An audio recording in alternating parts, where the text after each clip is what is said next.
Lead story देख रहे दर्शकों का बहुत बहुत स्वागत है। अयोध्या मामले ते सुप्रीम कोर्ट ने सुनवाई मुकम्मल कर ली है। 40 दिनों की सुनवाई तो बाद देश की सर्वोच्च अदालत ने फैसला सुरक्षित रख लिया। हुण उम्मीद की जा रही है कि 17 नवंबर तो पहला फैसला सब के सामने होगा, क्योंकि chief justice Ranjan Gogoi retire हो रहे हैं।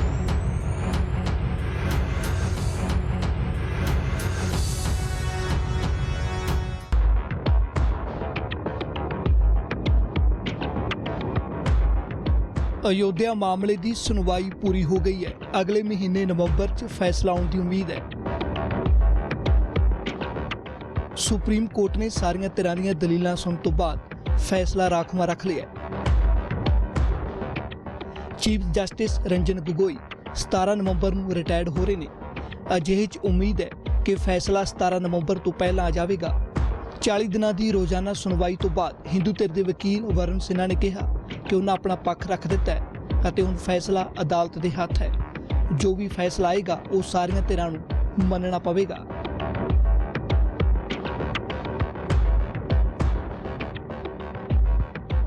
देखिए, अब तो सारे मामले पर सुनवाई पूरी हो चुकी है, जजमेंट रिजर्व हो चुका है, फैसला आना बाकी है।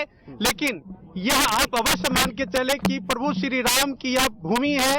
प्रभु राम श्री राम के जन्म स्थान के बारे में जो भी फैसला आएगा, श्री राम का वहाँ स्थापना अवश्य है।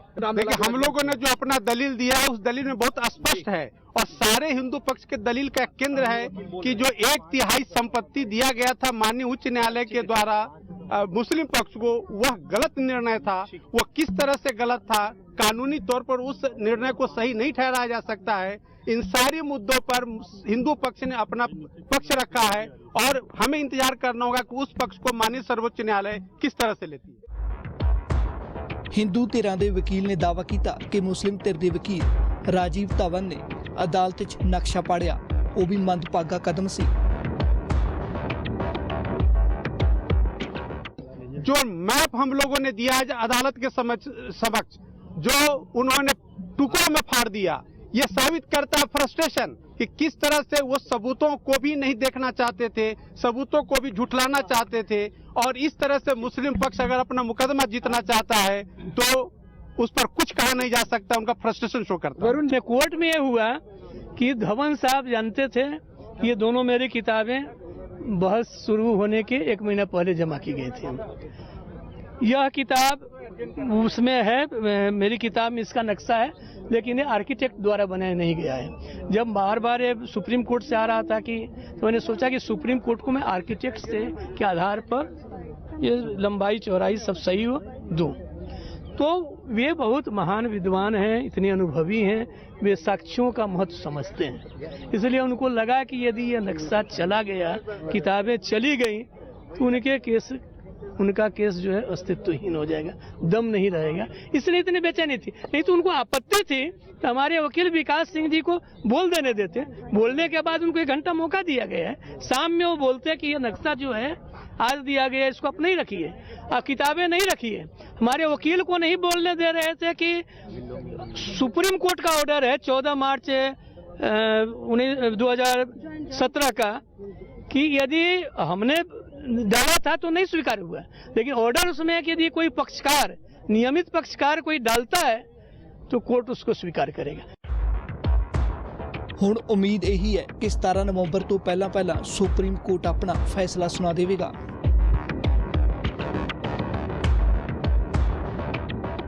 नहीं, ऐसा नहीं है। देखिए, हिंदू महासभा का एक पक्ष जो है वो बहस करना चाहता था, तो कोर्ट ने 45 मिनट का समय दिया मिस्टर CS वैद्यनाथन को और बाकी पक्षकारों को 45 मिनट का फर्दर टाइम दिया अपनी बात रखने के लिए। उस वक्त कोर्ट ने क्लैरिफाई कर दिया कि आज 5 बजे तक सुनवाई इस मामले में कंक्लूड हो जाएगी। नहीं, आज अगर कोर्ट हियरिंग कंक्लूड करती है तो ऑब्वियसली जजमेंट रिजर्व करेगी और जजमेंट लिखाने के लिए, जैसा चीफ जस्टिस ने पहले कहा है कि उन्हें 1 महीने का समय लगेगा, क्योंकि बीच में दिवाली हॉलीडेज भी हैं और chief justice of India justice Ranjan Gogoi 17 नवंबर को रिटायर हो रहे हैं, तो उससे पहले फैसला आने की पूरी उम्मीद है। देखिए, अगर ऐसा नहीं है, वो गलत फहमी है। 144 में खुद ही लिखा हुआ है कि क्या रिस्ट्रिक्शंस लगाएं। ये उस तरह का 144 नहीं है जो लोग समझते हैं कि कर्फ्यू लग गया है, वैसा नहीं है। उसमें बहुत ही कम रिस्ट्रिक्शंस है, वो उसमें मेंशन है खुद ही।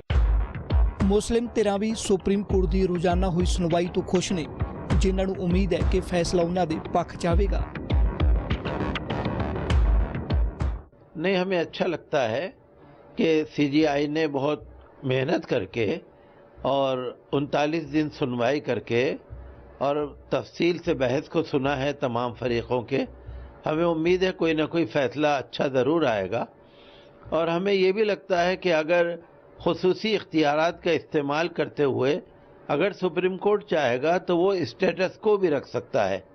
अगर दोनों तरफ आस्था का सवाल है, वो कहते हैं हमें आस्था, वो कहते हैं हमें आस्था, और हो सकता है कि आर्गूमेंट्स में भी कहीं ना कहीं कोई ऐसे शुबा रह गया हो, तो कोर्ट अपने खुसूसी इख्तियारात का इस्तेमाल करते हुए ये भी कर सकता है कि उसको एज इट इज़ रखा जाए, स्टेटस को रखा जाए, और वहाँ पर किसी भी पार्टी को किसी भी तरह के कंस्ट्रक्शन की इजाज़त न दी जाए। उससे भी शांति बनी रहेगी। तो हम ये उम्मीद करते हैं कि सुप्रीम कोर्ट का जो भी फैसला आएगा अच्छा आएगा, और हमें सबकी जिम्मेदारी है कि हम देश में अमन और शांति को बरकरार रखें। नहीं, ये अच्छा कदम है, धारा 144 वहाँ लगाई गई, ये अच्छी बात है।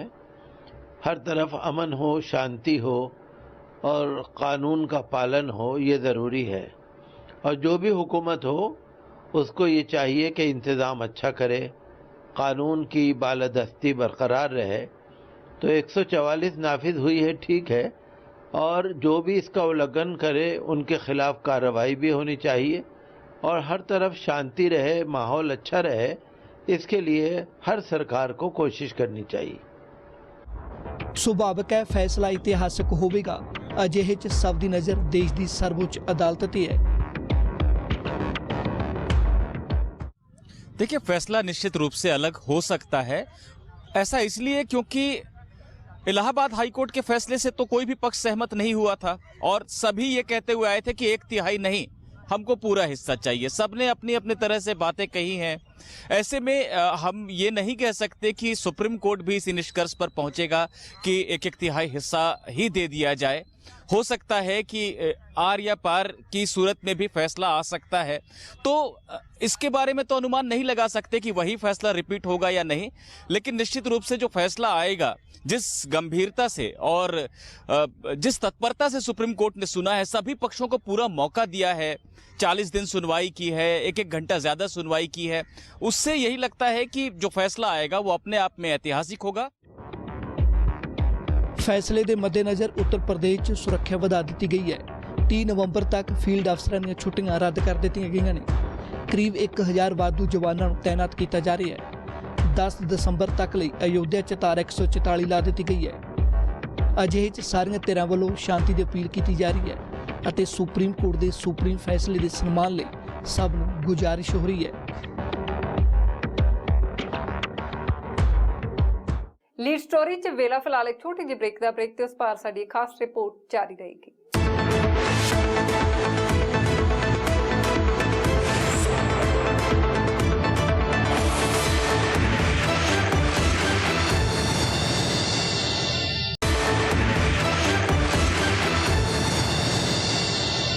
ਅਯੋਧਿਆ ਮਾਮਲੇ 'ਚ ਦੋਵੇਂ ਹੀ ਧਿਰਾਂ ਦਾਅਵਾ ਕਰ ਰਹੀਆਂ ਨੇ ਕਿ ਫੈਸਲਾ ਉਹਨਾਂ ਦੇ ਹੱਕ 'ਚ ਹੋਵੇਗਾ। ਅਜਿਹੇ 'ਚ फैसले वाले दिन की होवेगा, फैसला सुनाने वाले जज कौन ने, जानते हैं इस खास रिपोर्ट दे विच।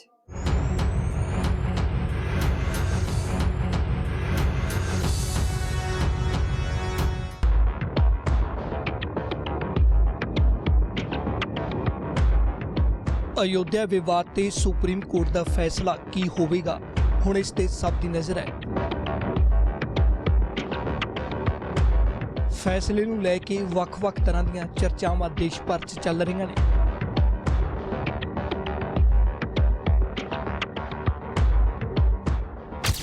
ਫੈਸਲੇ ਵਾਲੇ ਦਿਨ ਕੀ ਹੋ ਸਕਦਾ? ਜ਼ਮੀਨ ਕਿਸ ਦੀ, ਕਿਹੜਾ ਹਿੱਸਾ ਕਿਸ ਪੱਖ ਦਾ, ਇਹ ਫੈਸਲਾ 5 ਮੈਂਬਰੀ ਸੰਵਿਧਾਨਕ ਬੈਂਚ ਕਰੇਗੀ। ਸਰਵਉੱਚ ਅਦਾਲਤ ਇਲਾਹਾਬਾਦ ਹਾਈ ਕੋਰਟ ਦੇ ਫੈਸਲੇ ਨੂੰ ਹੀ ਬਰਕਰਾਰ ਰੱਖ ਸਕਦੀ ਹੈ। इलाहाबाद हाई कोर्ट ने विवादित जमीन वख-वख वंड दिता सी। सुप्रीम कोर्ट के 5 जज फैसले वाले दिन अपने फैसले नूं एक-एक करके पढ़नगे। उम्मीद की जा रही है कि फैसला पढ़ने की शुरुआत chief justice Ranjan Gogoi करनगे।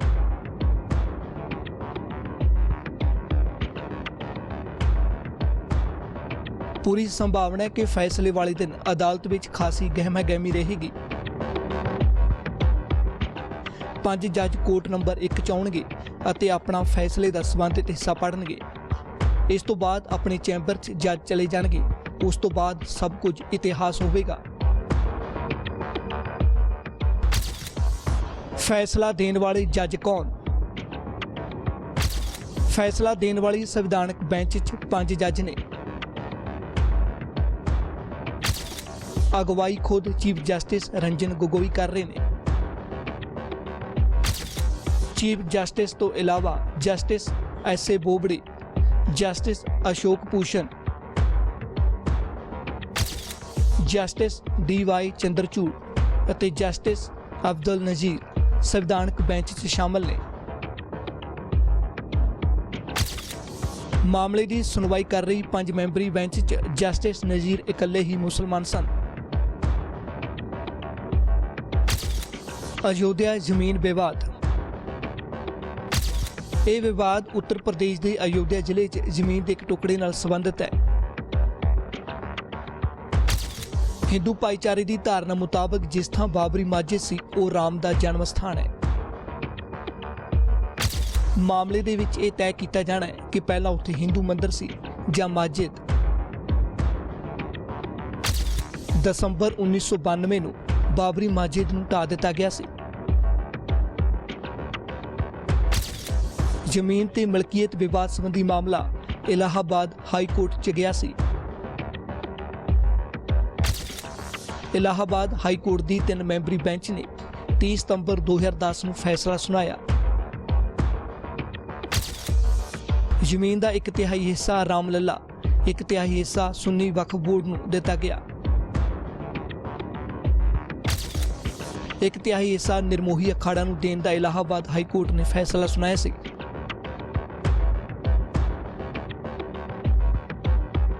Appeal यही की जा रही है कि सुप्रीम कोर्ट का फैसला जो भी होवे वो दोवें धिरां नूं मंजूर होवेगा। देखिए, सुप्रीम कोर्ट का जो भी फैसला आएगा देश उसका सम्मान करेगा। अयोध्या में दफ़ा 144 लगाई गई है कानूनी व्यवस्था को देखते हुए, ये सरकार की जिम्मेदारी है, लेकिन मुझे पूरा यकीन है कि देश शांति बनाए रखेगा। इस वक्त सरकार की जिम्मेदारी है कि वो ऐलान करे कि सुप्रीम कोर्ट का जो भी फैसला आएगा उस पे अमल करना, उसको इम्प्लीमेंट करना उसकी जिम्मेदारी है और वो इम्प्लीमेंट करेगी। इससे देश के अंदर एक अच्छा मैसेज जाएगा और लगेगा कि सरकार भी सुप्रीम कोर्ट की इज्जत करती है। देखिए, जो माननीय सुप्रीम कोर्ट है और उसके काम करने के तौर तरीके पर हमेशा कोई भी पक्ष इस प्रकार के प्रश्न उठाइए उचित बात नहीं है। संविधान को परिभाषित करना, कानून न्याय के मामले में अंतिम राय और टिप्पणी देना, ये माननीय सुप्रीम कोर्ट के विचार की करने की बात है और उनका अधिकार क्षेत्र है। इस पर कोई भी पक्ष इस प्रकार की टिप्पणी न करे, फैसले का इंतजार करें और सभी उसका सम्मान करें। देखिए, ये जो वहाँ कानून और न्याय व्यवस्था बनाना ये सरकार की जिम्मेदारी है, उसे पूरा करना चाहिए और मैं समझता हूँ कि जो भी सुप्रीम कोर्ट का फैसला आएगा उसका सभी सम्मान करेंगे।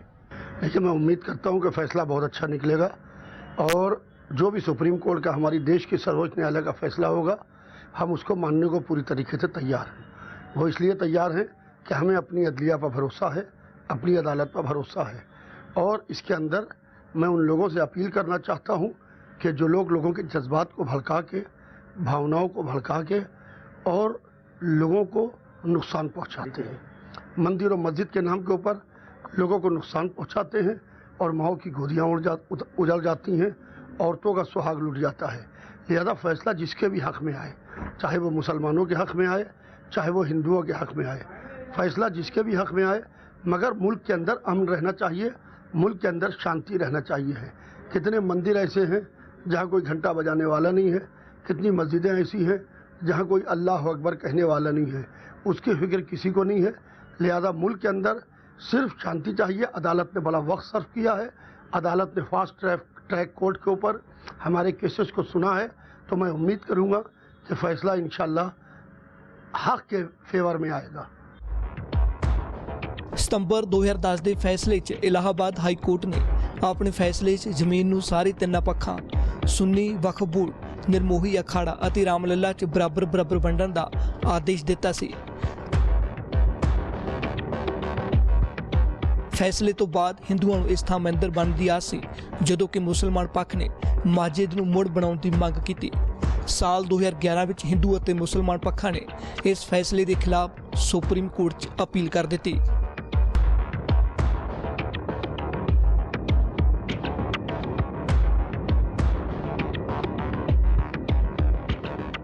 ਲੀਡ ਸਟੋਰੀ 'ਚ ਰੁਕਦੇ ਆ ਫਿਲਹਾਲ ਇੱਕ ਹੋਰ ਛੋਟੀ ਜਿਹੀ ਬ੍ਰੇਕ ਦੇ ਲਈ।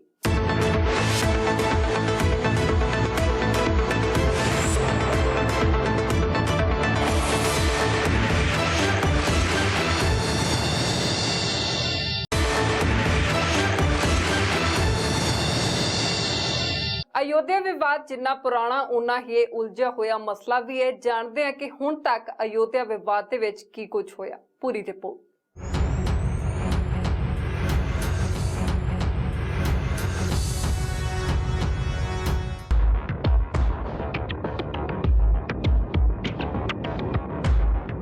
अयोध्या विवाद कई दहाकिਆਂ ਤੋਂ ਚੱਲਦਾ ਆ ਰਿਹਾ ਹੈ। विवादित ਜ਼ਮੀਨ ਤੇ ਮਸਜਿਦ ਰਹੇਗੀ ਜਾਂ ਮੰਦਿਰ ਬਣੇਗਾ, ਇਹ ਤੈਅ ਕਰਨ ਤੇ ਸਦੀਆਂ ਬੀਤ ਗਈਆਂ। ਅਖੀਰ ਹੁਣ ਉਮੀਦ ਕੀਤੀ ਜਾ ਰਹੀ ਹੈ ਕਿ ਦੇਸ਼ ਦੀ ਸਰਵਉੱਚ ਅਦਾਲਤ ਇਸ ਦਾ ਫੈਸਲਾ ਛੇਤੀ ਕਰ ਦੇਵੇਗੀ। ਅਯੋਧਿਆ ਵਿਵਾਦ ਹੁਣ ਤੱਕ 1528 ਵਿੱਚ ਬਾਬਰ ਦੇ ਸੈਨਾਪਤੀ ਮੀਰ ਬਾਕੀ ਨੇ ਬਾਬਰੀ ਮਸਜਿਦ ਬਣਵਾਈ। 1853 ਵਿੱਚ ਪਹਿਲੀ ਵਾਰ ਇਸ ਥਾਂ ਨੂੰ ਲੈ ਕੇ ਫਿਰਕੁਤਨਾ ਬਣਿਆ। 1885 ਵਿੱਚ ਫੈਜ਼ਾਬਾਦ ਕੋਰਟ ਨੇ ਪੂਜਾ ਲਈ ਅਰਜ਼ੀ ਖਾਰਜ ਕੀਤੀ। 1949 ਵਿੱਚ ਰਾਮ ਦੀ ਮੂਰਤੀ ਰੱਖੀ ਗਈ। ਦੋਵੇਂ ਧਿਰਾਂ ਕੋਰਟ ਗਈਆਂ।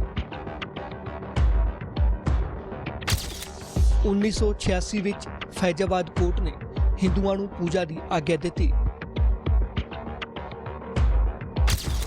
1992 ਵਿੱਚ ਕਾਰ ਸੇਵਕਾਂ ਨੇ ਵਿਵਾਦਿਤ ਢਾਂਚੇ ਨੂੰ ਢਾਹ ਦਿੱਤਾ। ਦੇਸ਼ 'ਚ ਦੰਗੇ ਹੋਏ। 2003 ਵਿੱਚ ਹਾਈ ਕੋਰਟ ਦੇ ਨਿਰਦੇਸ਼ ਤੇ ASI ਨੇ ਖੁਦਾਈ ਕੀਤੀ। 2010 ਵਿੱਚ ਇਲਾਹਾਬਾਦ ਹਾਈ ਕੋਰਟ ਨੇ ਤਿੰਨ ਪੱਖਾਂ ਨੂੰ ਬਰਾਬਰ ਜ਼ਮੀਨ ਵੰਡ ਦਿੱਤੀ। 2011 ਵਿੱਚ ਤਿੰਨੇ ਪੱਖ ਸੁਪਰੀਮ ਕੋਰਟ ਗਏ। ਹਾਈ ਕੋਰਟ ਦੇ ਫੈਸਲੇ ਤੇ ਰੋਕ ਲੱਗੀ। ਰਾਮ ਮੰਦਿਰ ਅਤੇ ਮਸਜਿਦ ਦਾ ਇਤਿਹਾਸ। ਅਯੋਧਿਆ 'ਚ ਬਾਬਰੀ ਮਸਜਿਦ ਨੂੰ ਲੈ ਕੇ ਵਿਵਾਦ ਨੂੰ ਇੱਕ ਸਦੀ ਤੋਂ ਵੱਧ ਦਾ ਸਮਾਂ ਲੰਘ ਗਿਆ। ਹਿੰਦੂ ਭਾਈਚਾਰੇ ਦਾ ਦਾਅਵਾ ਹੈ ਕਿ ਬਾਬਰੀ ਮਸਜਿਦ ਦੀ ਥਾਂ ਰਾਮ ਦੀ ਜਨਮ ਭੂਮੀ ਸੀ। ਹਿੰਦੂਆਂ ਮੁਤਾਬਕ ਮੁਸਲਮਾਨ ਹਮਲਾਵਰ ਨੇ ਹਿੰਦੂ ਮੰਦਿਰ ਨੂੰ ਢਾਹ ਕੇ ਮਸਜਿਦ ਬਣਵਾਈ ਸੀ। ਮੁਸਲਮਾਨ ਪੱਖ ਦਾ ਦਾਅਵਾ ਹੈ ਕਿ ਦਸੰਬਰ 1949 'ਚ ਮਸਜਿਦ 'ਚ ਰਾਮ ਦੀ ਮੂਰਤੀ ਰੱਖੀ ਗਈ। ਮੁਸਲਮਾਨ ਪੱਖ ਮੁਤਾਬਕ ਇਸ ਤੋਂ ਤੁਰੰਤ ਬਾਅਦ ਉੱਥੇ ਰਾਮ ਦੀ ਪੂਜਾ ਸ਼ੁਰੂ ਹੋਈ। ਹਿੰਦੂ ਅਤੇ ਮੁਸਲਮਾਨ ਸਮੂਹਾਂ ਨੇ ਇਸ ਸਥਾਨ ਤੇ ਕੰਟਰੋਲ ਲਈ ਅਦਾਲਤ ਦਾ ਦਰਵਾਜ਼ਾ ਖੜਕਾਇਆ।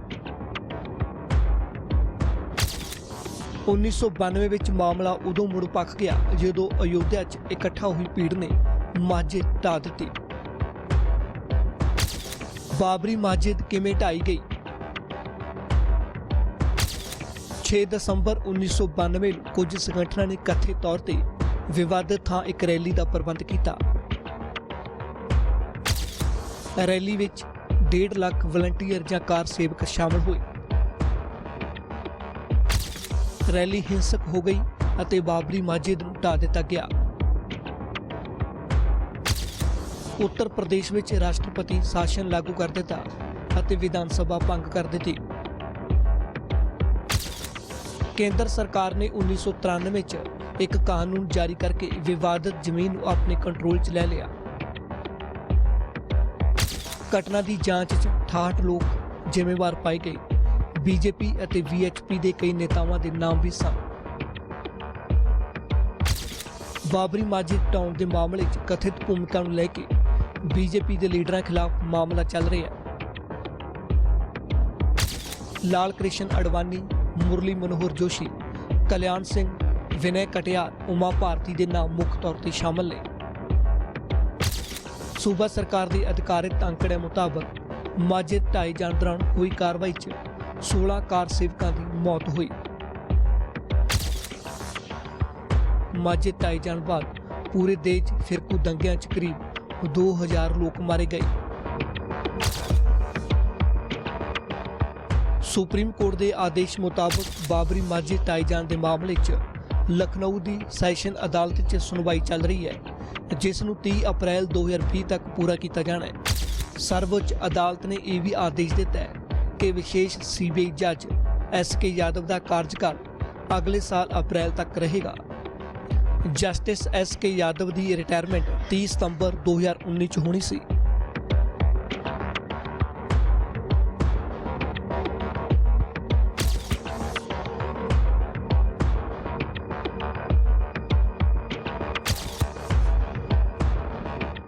ਲੀਡ ਸਟੋਰੀ ਚ ਅੱਜ ਦੇ ਲਈ ਇੰਨਾ ਹੀ। ਮੈਨੂੰ ਦਿਓ ਇਜਾਜ਼ਤ। ਦੇਸ਼ ਦੁਨੀਆ ਤੇ ਪੰਜਾਬ ਦੀ ਹਰ ਵੱਡੀ ਖਬਰ ਦੇ ਲਈ ਤੁਸੀਂ ਦੇਖਦੇ ਰਹੋ ABP ਸਾਂਝਾ।